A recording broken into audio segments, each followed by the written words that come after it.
Okay, so we're punching out this little brass thing so we can move the dipstick hole to here because hopefully we can get it to fit there so we can ship a dipstick. Somehow we finally stumbled across the thing that says that there's another. Yeah, I don't know. I didn't research this before, but we're going to try to get it to drop into the pan so we can snake it out somewhere. So, hopefully. It's a good thing this is also on the stand because then we can just move it around until we find it. Yeah.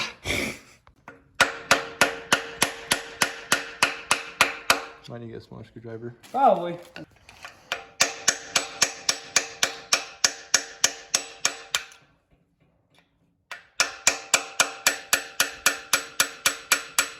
How far does that go? Oh, there you go. So now it's in the actual oil pan. Now we're going to see if we can find where it went. Might have to tip the engine around a bit to get it to drop down where we want it. But one thing I want to test real quick though, As it goes in, is if the dipstick will actually fit in.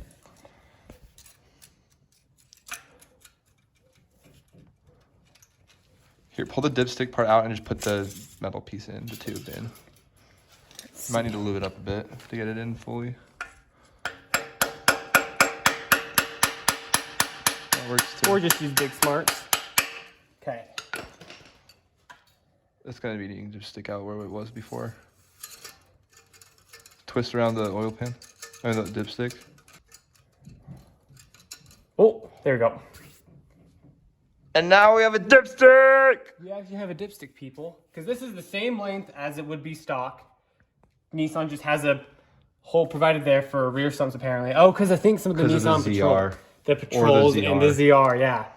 So, we do indeed have a dipstick now. It's just going to be on the backside of the engine. But, well, look what research does to us. Yay! Now we're just going to fish that thing out. So, Poop. Fun! Okay, got my feet on here. Ready? Yep. There you go, I heard it. So now it's in the actual sump. Is it a brass thing or is that It's brass. So not magnetic. It's not magnetic, no. So we're gonna see if we can figure out where it went. We may have to rotate the engine so it'll come out the drain hole, but we can figure it out. Okay, we're gonna see if we can figure out how to get this thing out. That thing is powerful. Okay, so what did you see? Solid.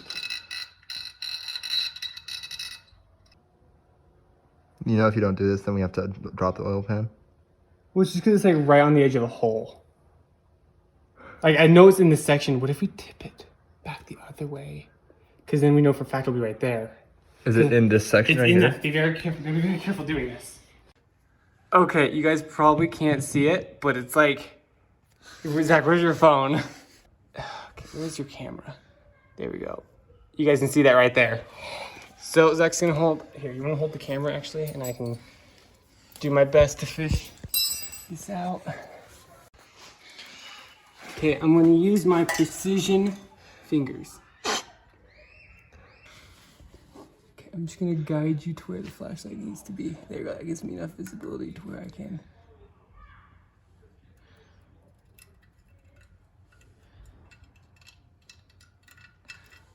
Woo! We got it. Using precision. So this was the plug in the dipstick hole that we hammered into the oil sump. And we knew, like, worst case scenario, we can just drop the sump back out. But we didn't have to because we've got pro skills. And so now we've got a functioning dipstick and we don't have any junk in there. So woohoo for us. All right, just showing you guys, this is where the dipstick used to be.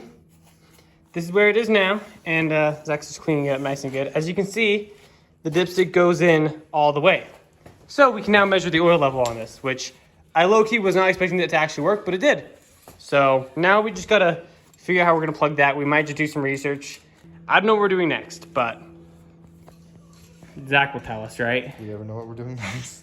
I don't know what we're doing next. What are we doing next, Zach? I don't know. Okay, fun. So it's another day. We finished moving the dipstick over. Zach got a welder, and you know what we need a welder to do? We gotta get this stud out, so we're gonna attempt to weld a little nut to the stud and pull it out. It's been soaked in penetrating fluid, so hopefully it'll come out. We've got, yeah, again, we got a welder.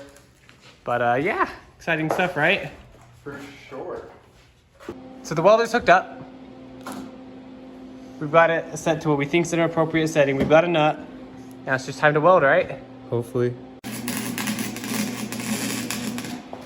We have a welding mask at my house, but we've got to grab it, so how's it looking? Well, I mean, the whole bolt's red hot right now. I mean, that might work. I'll fill it out all the way though. Okay, sounds good. You fill it out all the way. How about then? I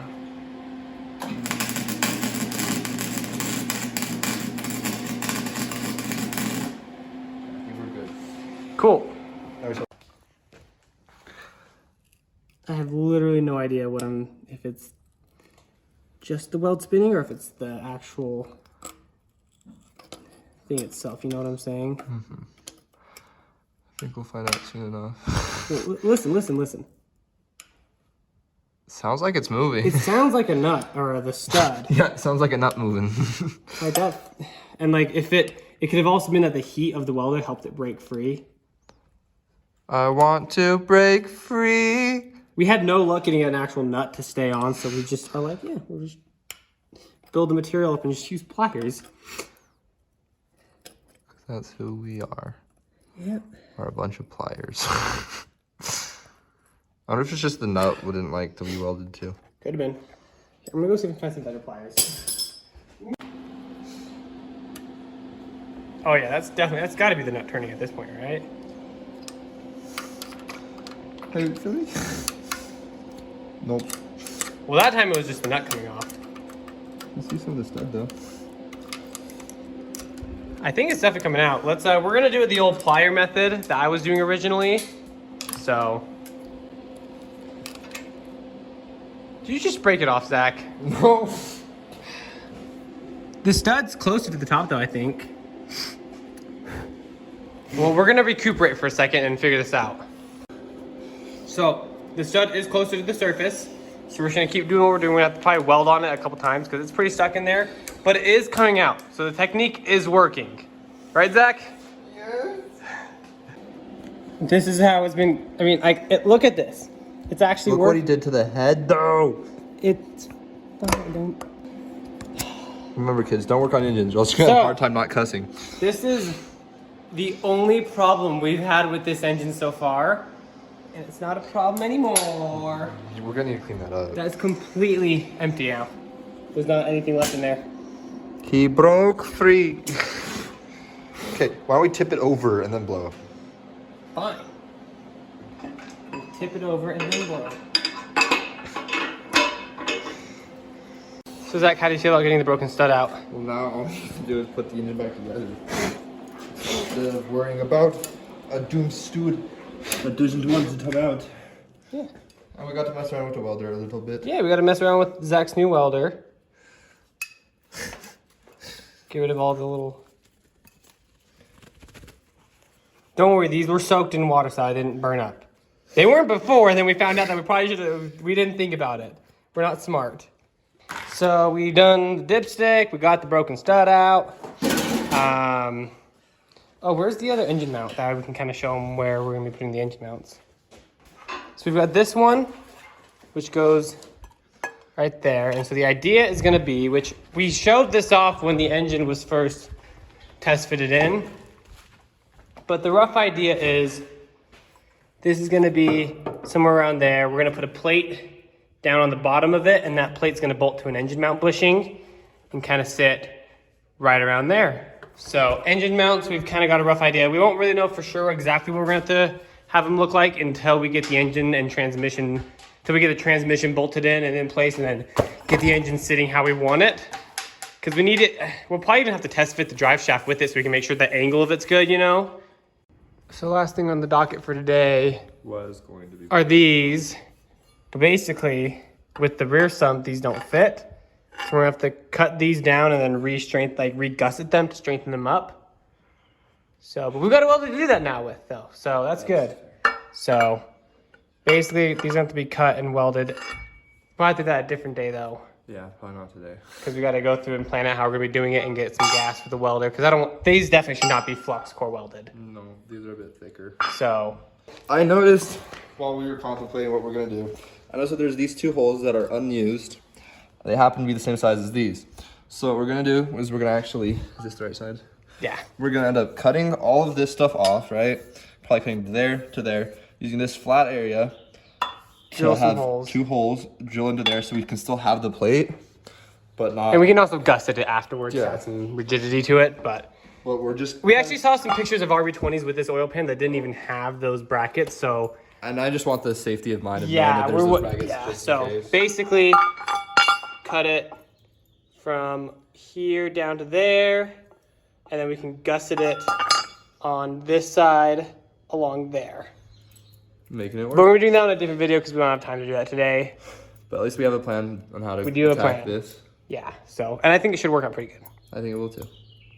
Last thing on the agenda for today is we're just going to clear coat the rest of the engine bay. Just because we can't really think of much else to do. So we're just going to do that real quick because that's fun to do, right? Ooh, that's a door. That is a door. Oh yeah, that's a good idea. It's gonna smell nice. Dude, if you ever want to clean up anything that's black, it's just spray paint it. Oh yeah. Look at that clear coat, my guy. Ooh, this is gonna smell real good.